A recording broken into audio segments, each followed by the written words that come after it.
to discuss your TMA question.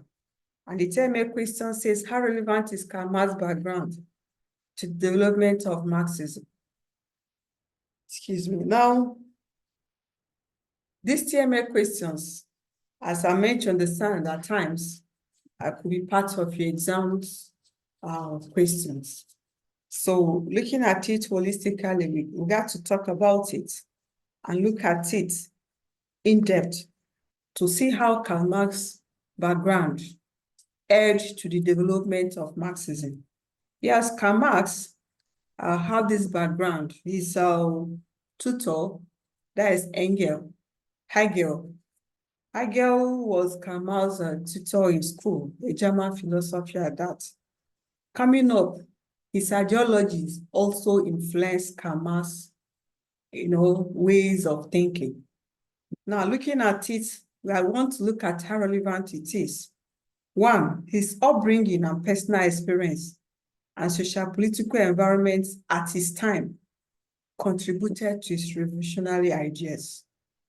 And secondly, Karl Marx was deeply influenced by his teacher, Friedrich Engels, as I earlier said, a German philosopher, whose thought boils down to the use of conflict to gain freedom and equity in the society.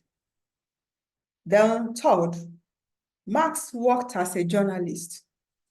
This helped him to get himself acquainted with the happenings in the society at that time, in the German economy.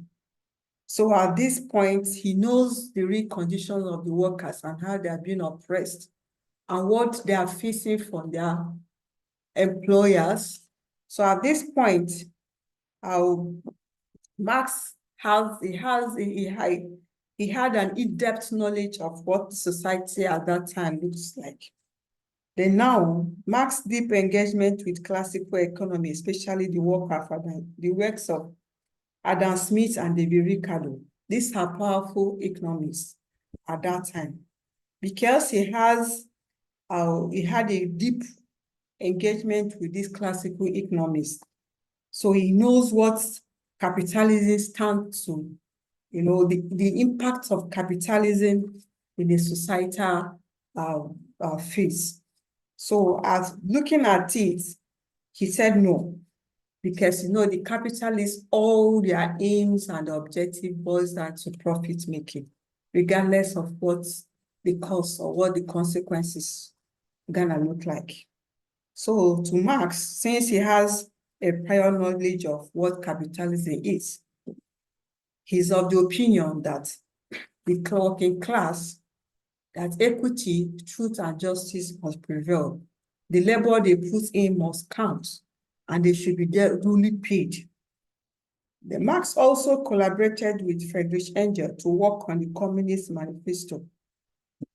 This work helped him to deepen his knowledge of what communism is all about. So looking at it, Marx is of the opinion that communism should be practiced. Communism should surpass capitalism in the society, where everybody in the community have say over resources and the distribution of resources. So, and also his exposure to revolutionary movements that took place in Europe in the 18th century. All these things has helped Marx to build up his background in the development of Marxism. So with this, I've just mentioned key areas of the relevance of Karl Marx's background to the development of Marxism. So now with this, I don't know, is there any question from the audience? Okay, so we can proceed. So we'll proceed to Unit 2. The Unit 2 of this course talks about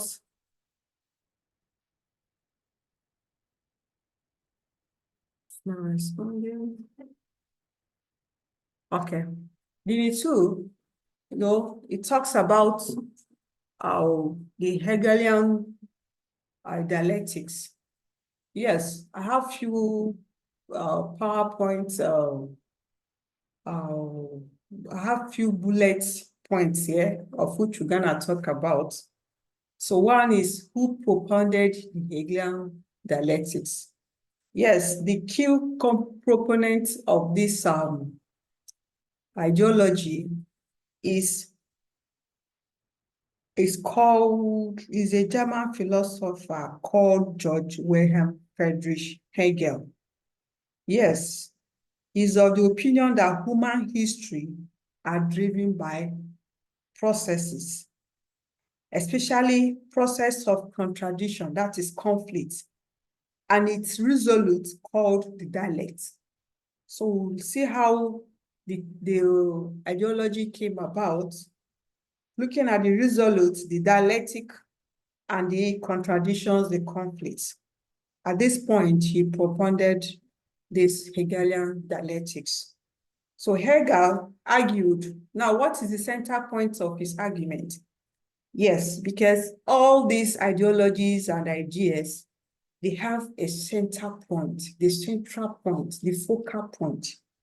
Hegel argued that everything, ideas, society, histories, evolves through conflict and resolution, moving towards higher states of unity and freedom.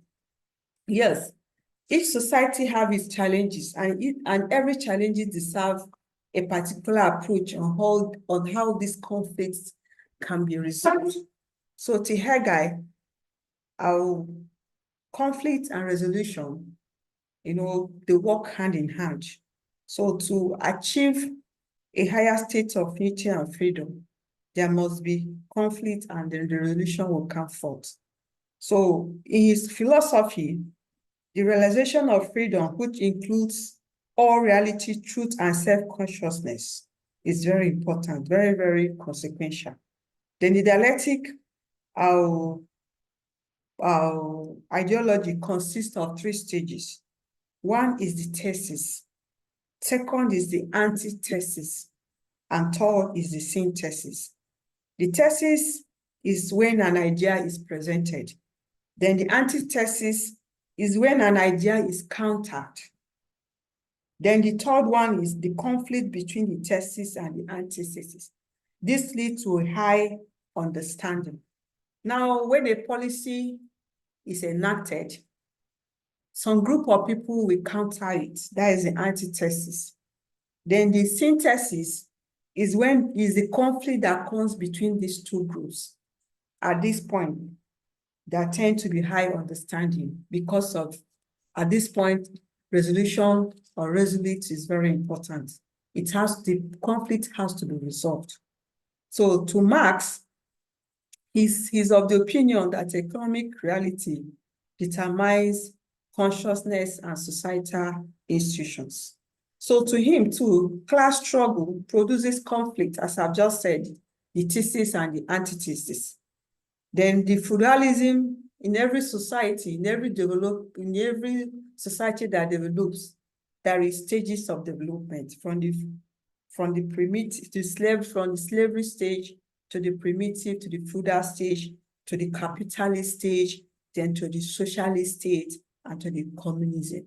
So all of these things at every societal development, there could be conflicts, and this conflict is what compare or propel the next stage of society development. So for Hegel, all these things, brings about understanding that coherence the system, that coherence the society to bring about development and a better output in the society. So this is it. So the historical materialism to Marx, and Marx also talked about the dialectical materialism. He explained this using the historical development at that time, as I've earlier said, from the primitive society down to the capitalist states. So that is for Marx, telling you how connected he is to Hegel, his tutor. So at that time, so all these things are very, very key to, to Hegelian dialectics. So we talked about how society evolves from one stage to the other, and what are the root causes of this, transformation, transiting from one stage to the other. All these things boils down to conflict and what resolution. So now I will have a TMA discussion here, which says, compare the Hegel, discuss the relevance of the ideas of Hegel to the intellectual grooming of Karl Marx.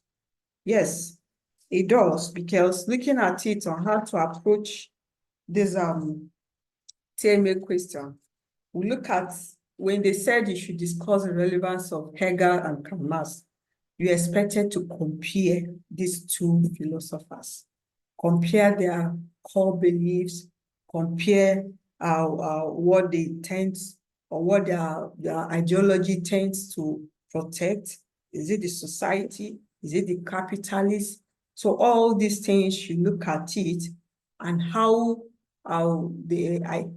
Hegel, core beliefs have also impacted or influenced that of Karl Marx. So comparing the two of them, there are so many comparisons here. One contribution was on dialectical method, changing ideas through conflict and use of force. That is for Hegel. Then for Marx adopted the dialectical process, but applied material conditions rather than ideas. So looking at the relevance of how ideas of Hegel has impacted Karl Marx.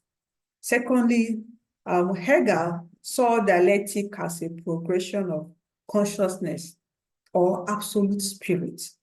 But to Marx, it was the material and the economic forces that developed dialectical transformation. So, and thirdly, looking at history, Hegel unfolds rationally. Hegel argued that history unfolds rationally and progressively towards greater freedom.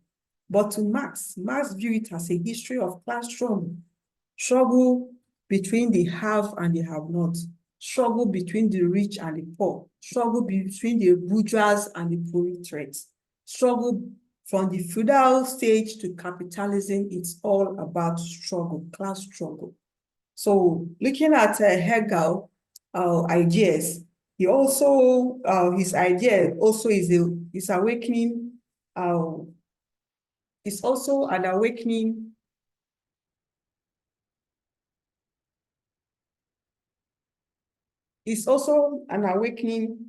idea on how the essence of self-consciousness has helped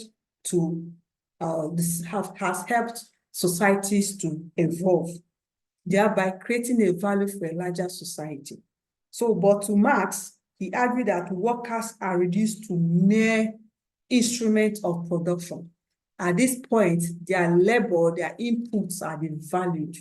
So at this point, that is when the labor theory, the value of labor theory came in, trying to look at how the inputs and the value of these laborers can be properly paid for, can be properly appreciated, can be properly, noticed in the developmental system of the society.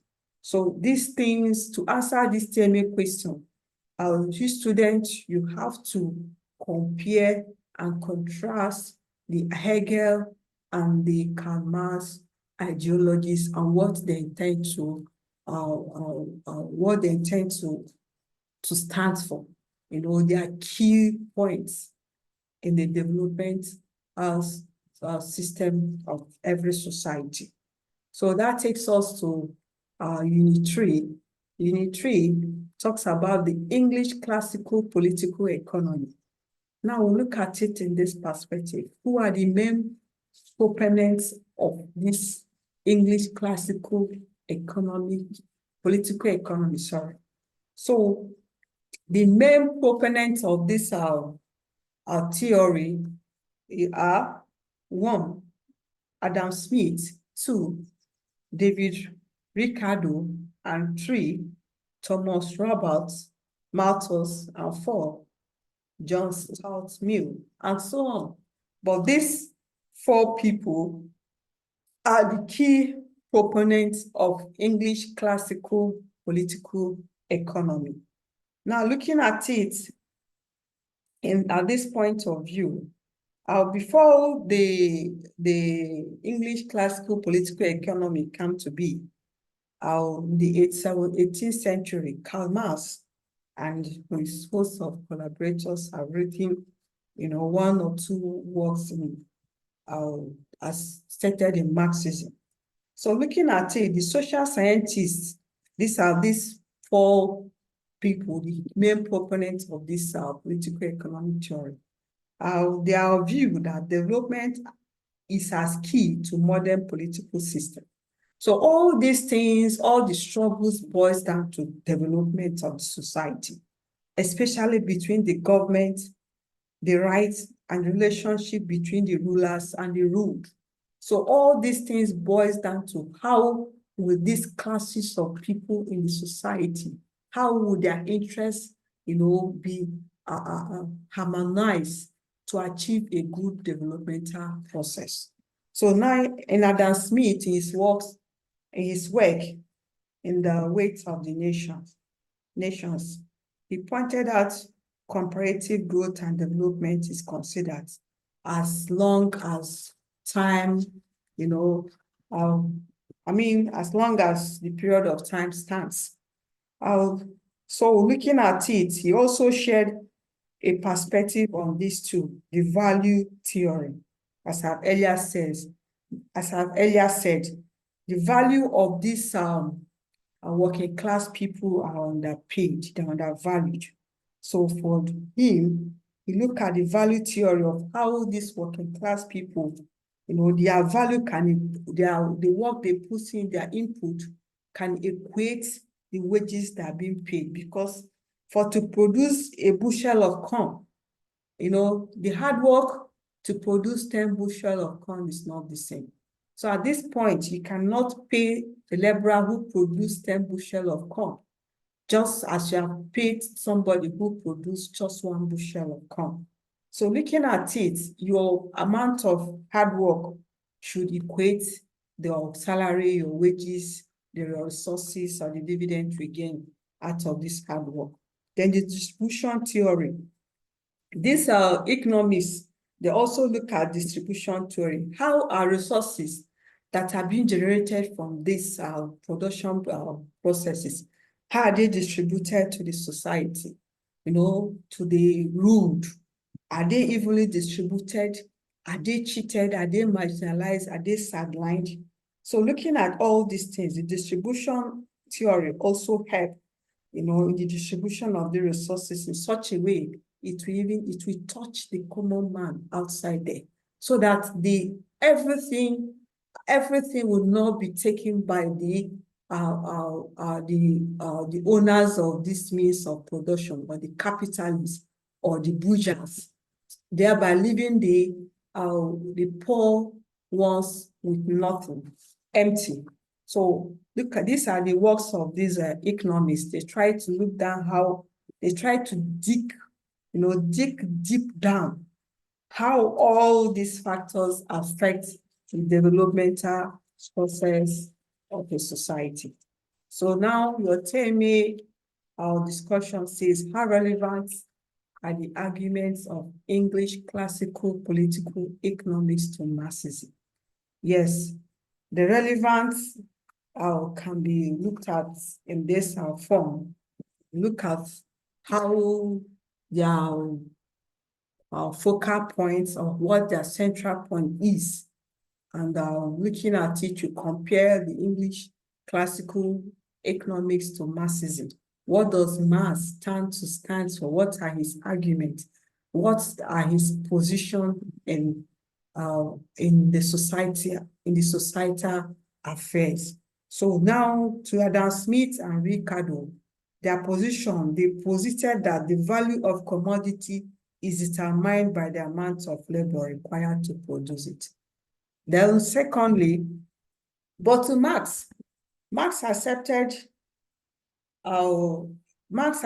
an expanded labor theory of value. He argued that labor is the source of all value in capitalist society. So Marx is, and for me, is a emancipator of the poor and the oppressed.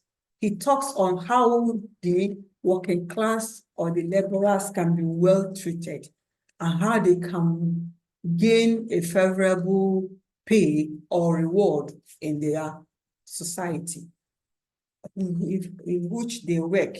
So to these economists, to the classical political economists, Ricardo did not understand the exploitative relationship between the labor and the capital. But Marx, he knew, because looking at it, the capitalists only are very much interested in the profits they will make, regardless of how the laborers are being exploited or are being treated. So for Marx, he assumed capitalist system to be accumulation of capital, not really to the benefit of the have-nots, but the benefit of the proletariats. So now to the classical economists, they look at it that profits and wages are determined by the subsistence level, where profits are the returns of the capitalists. But Marx faulted Ricardo because he failed to explain the true nature of profit. Profit to Marx doesn't mean when you are over-labor somebody or the person's interest is undermined and you call that profit. Marx critiqued Ricardo for not fully understanding the exploitative nature of wage-labor relationship in the capitalist market. So all these things, Marx stand to protect the interests of the working class people and the society. Third, capital accumulation. To Smith and Ricardo, capital accumulation is key to economic growth, but to Marx, is an exploitation and it leads to economic crisis. For example, you cannot be accumulating capital, whereas the working class people are wallowing in poverty. Now we look at the current minimum wage agitation in Nigeria by the Nigerian labor.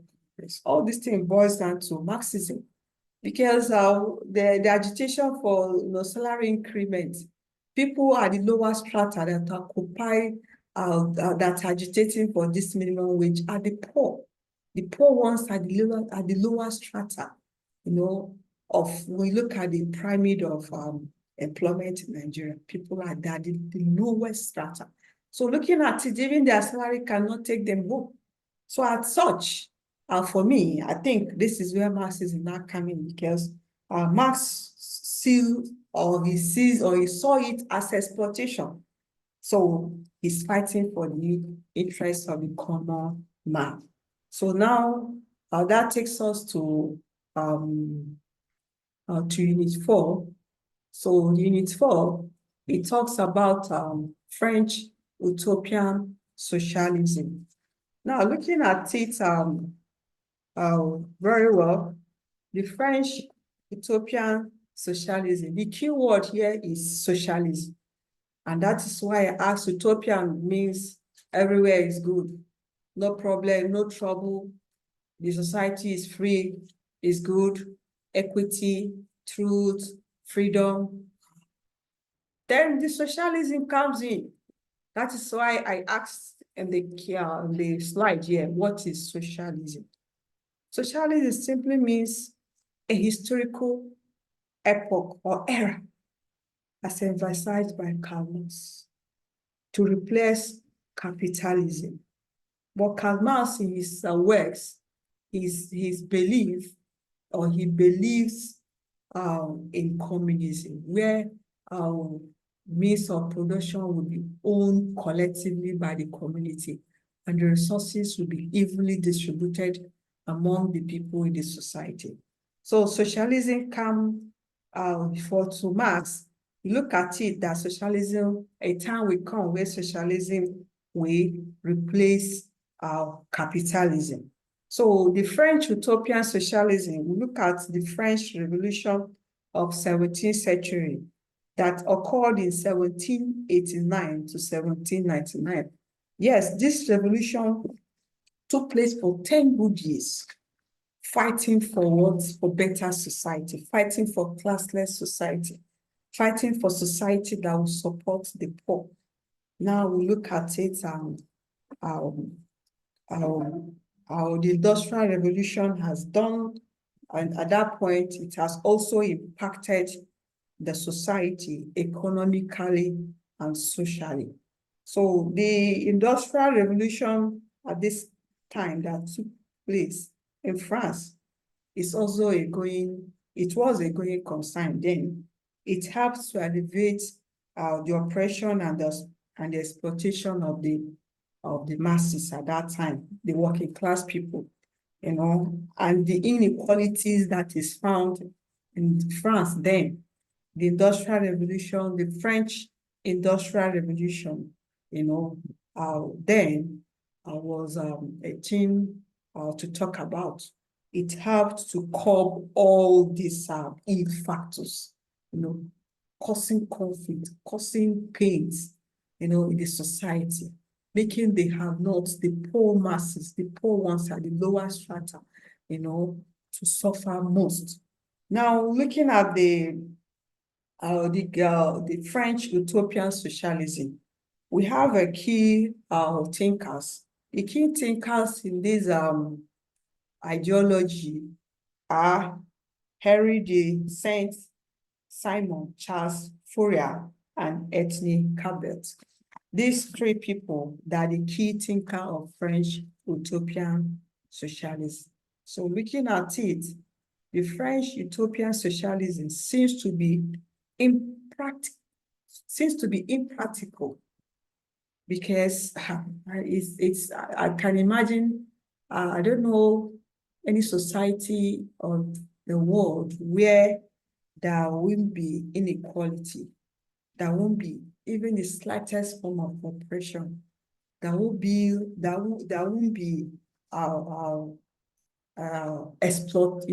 exploitation. Is very rare. So looking at it, the French utopian socialism is, for me, it's very rare and hard to attain in our society development. So the TMA question that comes with it says, show how revolutions inspired by Marxism have led to the establishment of socialism. There are countries in the world that have actually attained socialism. Of course, not Nigeria. Nigeria is a mixed economy. A mixed economy, it's mixed economy because we practice capitalism and socialism. There are some sectors of the economy, we look at it to have a socialist characteristics.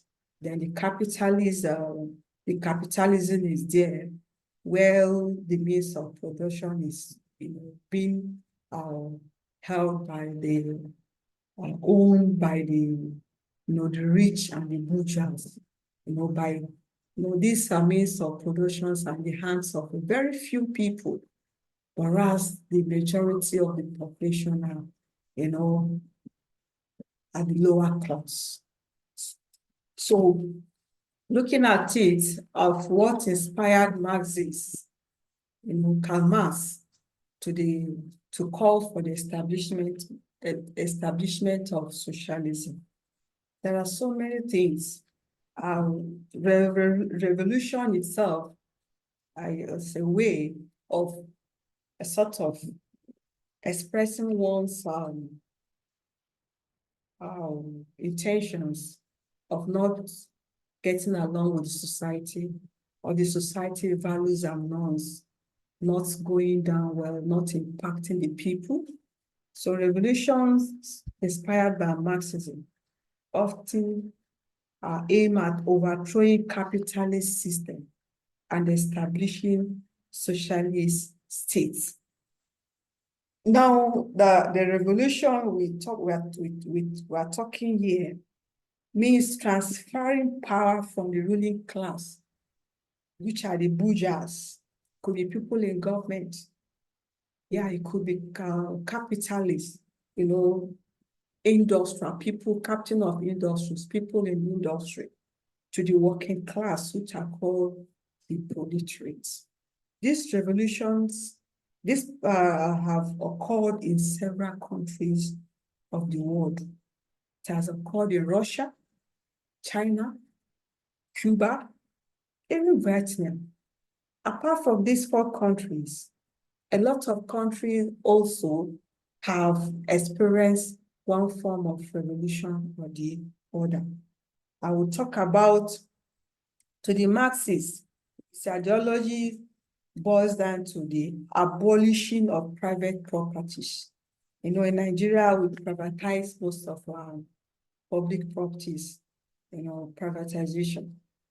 Then to Marxists, he looks at his ideologies also commands the control to control production by the state. Then he looked at a time where all the activities of the capitalists will be withered away, and there will be an inevitable classless society where everybody will be equal freedom of speech, freedom of activities, resources will be distributed equally. So these are the ideologies of Marx, and that is why he is a big player when it comes to revolution. So I want you guys to go and, you know, dig deep into the Russian Revolution of 1917. What caused it? Then secondly, the Chinese Revolution of 1914 that was championed by Mao Zedong. Then we have the Cuba Revolution of 1959.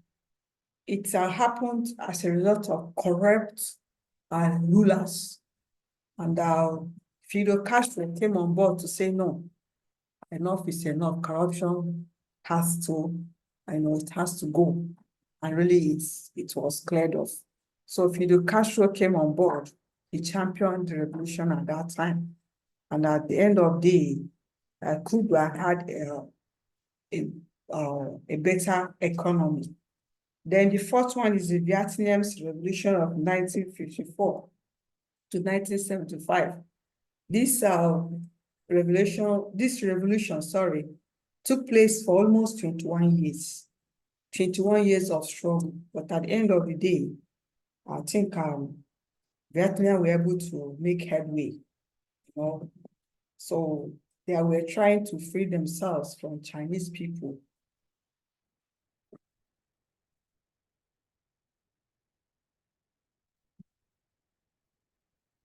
Okay, they were trying to free from Chinese oppression.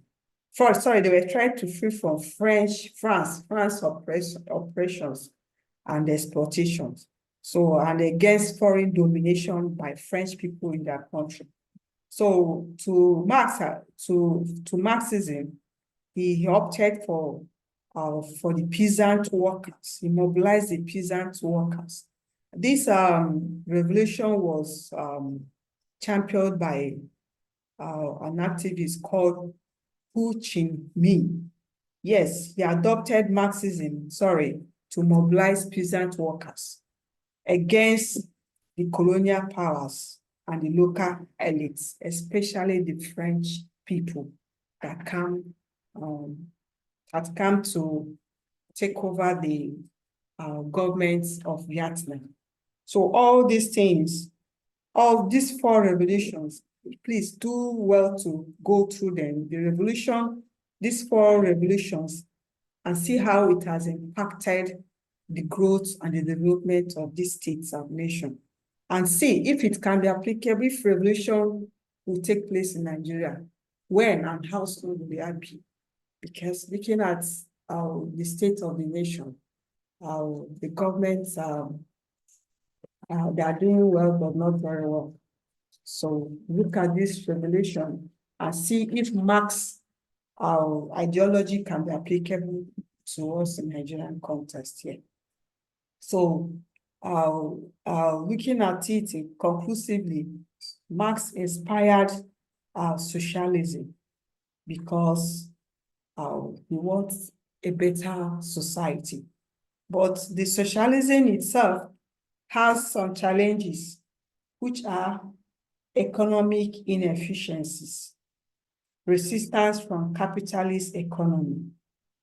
Because these capitalist countries like the France that has dominated Vietnam, it will be hard for them to live because of the gains they're getting from the natural resources and human resources. So the internal political repression is there, because authoritarian measures to maintain and control and consolidate power will always be there. So all these things are what? They are the challenges of a revolution. Revolution comes with its own challenge. It doesn't just come maybe for the good of it and that is all. No. Everything that is good has its own intricacies. So that's how we have ended our lecture for Unit 4. So that takes us to the final unit of this module, that is Unit 5. We're looking at the philosophical materialism and philosophical idealism. Then the dichotomy. Yes, and now on the slide, I said, what are the ideas of the philosophical materialism? And what does philosophical idealism represent? Then the dichotomy. So looking at it, all these things are political terms and are very strong concepts.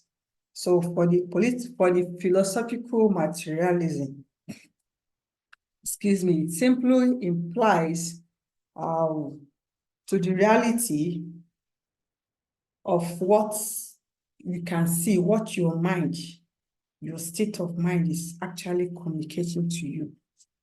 Yes. What can you see? What is your inner spirit telling you? So looking at these two terminology, you are asked to check it out, to contrast, compare and contrast. That is the dichotomy there. So now looking at the idealism, you can do this better looking at who are the key thinkers of the materialism and the idealism. So for the materialist and the idealist, so we have the key thinker for the idealist or the idealisms. We have the Plato, Immanuel Kant, and George Berkeley. Then for the materialism, we have Epicurus, Karl Marx, and Ludwig Feuerbach. All this group of people are key thinkers to this political time, to this philosophical terminology. So, and now we want to look at what are their core beliefs. To the philosophical idealists, they believe that reality is fundamentally mental and immaterial or mind-dependent. Then to the materialism, they believe that reality is fundamentally physical or material. So now look at the state of mind, as I earlier said. To the idealist, the real world exists by consciousness. What you think, what you imagine. Oh, yeah, okay. I want to be this. I want to be a senator in my place. I want to see how I can make my state to be better. I want to see how I can work with governments, the contemporary administration, contemporary government to make the society a better place. All these things boils down to what? The consciousness of your mind. Then to the materialism is very independent of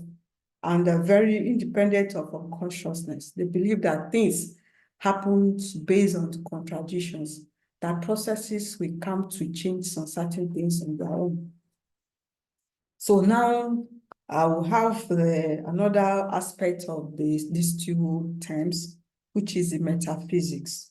So to the idealist, it says that ideas, thoughts, and spirits are primary. So now we look at it as, oh yeah, my ideas. I have this idea, I think it will work. I have this thought, I think will work. Ideas are what could bring reforms, transformation in the system. I have this idea, okay, if I do this, I think I can change this. Okay, let's look at it. Okay, let's change from our primitive era of way of farming to a more technological era, way of farming. All these things are ideas and thoughts. But to the materialism, its key or its understanding is that matter is primary and consciousness is the byproduct of material condition. So we now look at the knowledge. These two political times have different knowledge and they have different ideas they are transferring or they're telling the people or the recipients. Now, the knowledge that comes from the idealists come through spiritual insight. Just as I've said, you think you will look at it, I think I can pull this through, I think I can help to change this idea, I think I can help to make the society norms and value better than what it is. Then to the ideal, to the materialist, knowledge comes through empirical observation and experience. The way to see when it happens, that is when the knowledge comes.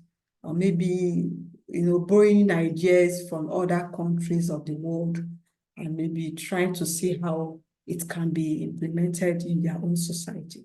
But to the idealists, they sit down, and they are very creative. Let me just put it that way.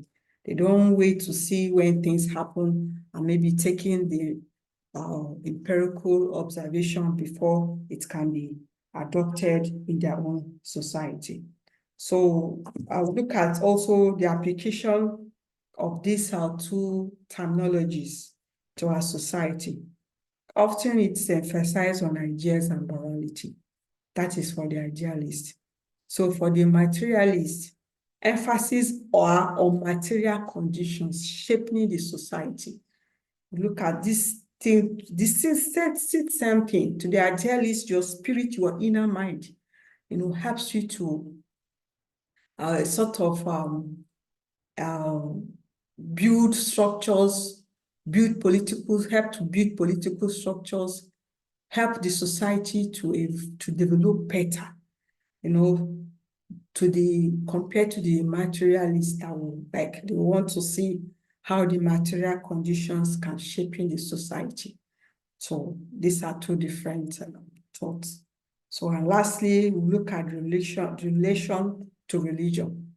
To the idealist, their ideas, are compatible with supportive of spiritual and religious view, because this thing comes from the thought of the mind. So they look at their processes, their ideologies, their ideas to be compatible with religion. But to the materialists, they are associated with secularism and atheism. To the materialists, some of them don't believe there is God, and these are mostly the scientists. They believe on what they can do themselves, what they can create to change the system. They believe on tech. Like for example, the tech has become the order of the day. When I talk of revolution changes, we have the social revolution, we have the technological revolution, we have the cultural revolution, all manners of revolution. So all these changes is what this set of people, the philosophical materialists, looked at. They look at it as no, everything God has created us, we should have the power, the mindset, the acumen to change the society to change the narrative. So all these things are what the philosophical materialists believe. Then to the idealism, all their terms, their arguments, their ideas are tied to spiritual, they're inclined to spiritual ideas and morality. So all these things are just the few different. We say when it says dichotomy, the dichotomy simply means contrast. You look at these two, ideas, then you compare and then you contrast. What does the philosophical idealists, what do they tend to stand for? What do they believe? What are their arguments? Or what is their position on societal issues, or how a society can develop and move forward? And so also to the materialist, they look at it in that perspective also.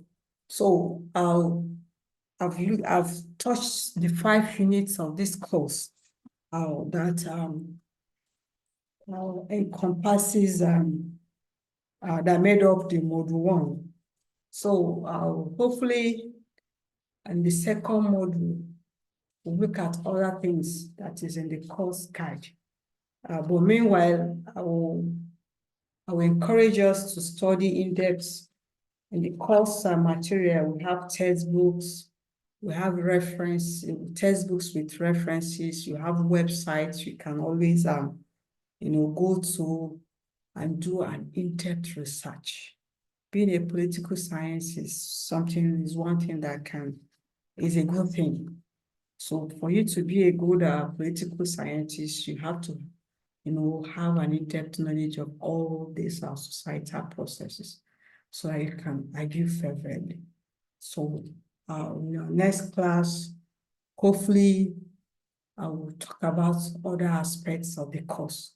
But this is just the rudiment, and the rudiment is very important, because if you don't know all of this, it will be difficult for you to understand the main or the body of the course. So hopefully I'll see you guys next week. Thank you very much. Enjoy the rest of your day.